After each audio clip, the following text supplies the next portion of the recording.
अध्ययन सत्र अध्याय 9। और ज्यादा चाहिए तो ये करें। सार। जो लोग करने वाले कामों की सूची चाहते हैं उनके लिए यहां संक्षेप में कुछ चीजें बताई जा रही हैं जो रॉबर्ट करते हैं। आप जो कर रहे हैं उसे करना बंद कर दें, थोड़ा विश्राम लें और आकलन करें कि क्या काम कारगर है और क्या कारगर नहीं है। नए विचारों की तलाश करें, बुक स्टोर में जाएं और अलग तथा अनूठे विषयों पर पुस्तकों की तलाश करें। जोएल मॉस्कोविट्ज की पुस्तक द 16% सॉल्यूशन ने रॉबर्ट को एक नई चीज सिखाई और तुरंत कर्म करने के लिए प्रेरित कर दिया। किसी ऐसे व्यक्ति को खोजें जो वो कर चुका हो जो आप करना चाहते हैं, उसे लंच पर ले जाएं और उससे उस कारोबार की बारीकियां सीखें तथा सलाह लें। कक्षाओं में जाएं, पढ़ें और सेमिनार्स में जाएं। रॉबर्ट अखबारों और इंटरनेट पर नई व रोचक कक्षाओं की तलाश करते हैं। बहुत सारे प्रस्ताव दें। आपको पता नहीं होता कि सही भाव क्या है जब तक कि आपके सामने दूसरा पक्ष ना हो जो सौदा करना चाहता हो। ज्यादातर बेचने वाले बहुत ज्यादा पैसे मांगते हैं। यह दुर्लभ होता है कि कोई विक्रेता इतना कम भाव मांगे जो उस चीज के मूल्य से कम हो। यह आनंददायक होता है और केवल एक खेल है। प्रस्ताव देते रहें, कोई हां कह सकता है और बचाव के अनुच्छेद के साथ प्रस्ताव दें। 1 महीने में एक बार एक निश्चित इलाके में 10 मिनट तक जॉगिंग करें और पैदल घूमें या फिर कार से जाएं। रॉबर्ट ने अपने कुछ सर्वश्रेष्ठ रियल एस्टेट निवेश इसी तरह पाए हैं।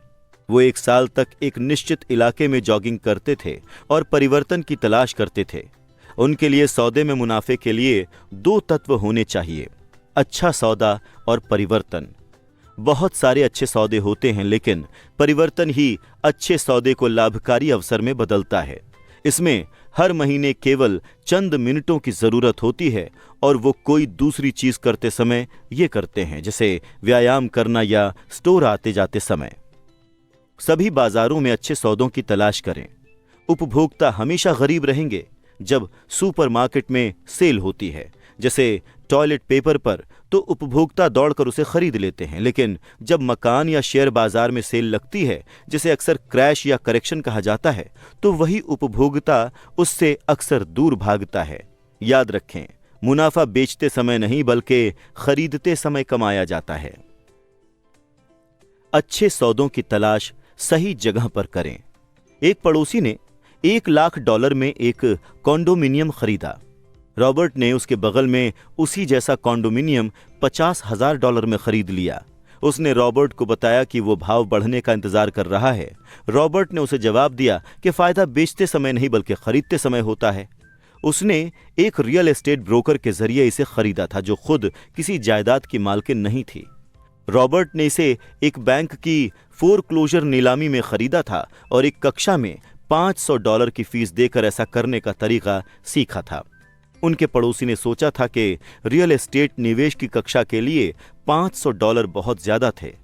उसने कहा कि वो पैसा या समय वहन नहीं कर सकता था, इसलिए वो भाव के बढ़ने का इंतजार कर रहा है।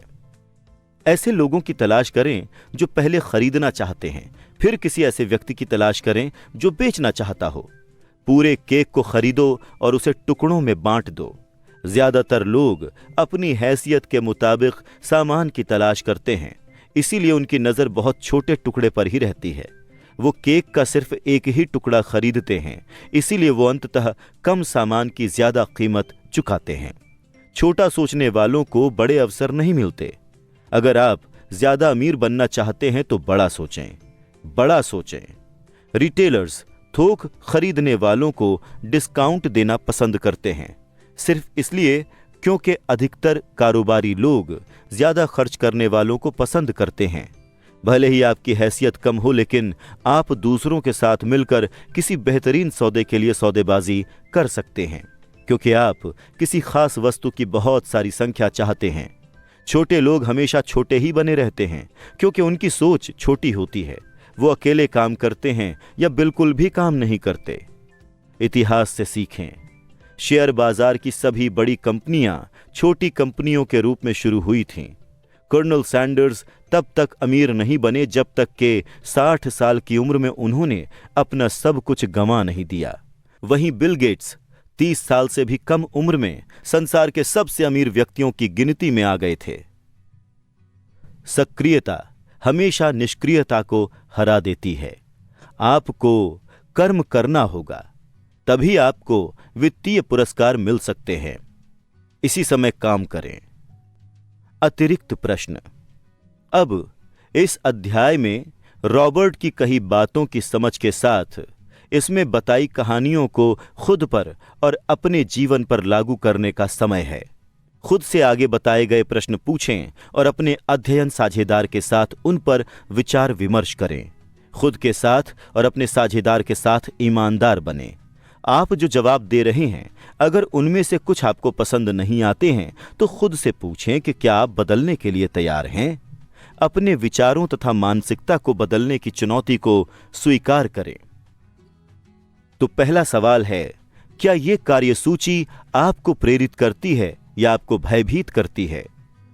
दूसरा सवाल है, आप पहले बताई गई सूची में से कौन से काम पहले से कर रहे हैं? तीसरा सवाल है, इस सूची को पढ़ने के बाद कौन सी चीज उछल कर आपके सामने आ गई जिस पर आपने विचार नहीं किया था या पूरी तरह से इस्तेमाल नहीं किया था? आप इसे अपने जीवन में कर्म में बदलने के लिए कौन से कदम उठा सकते हैं?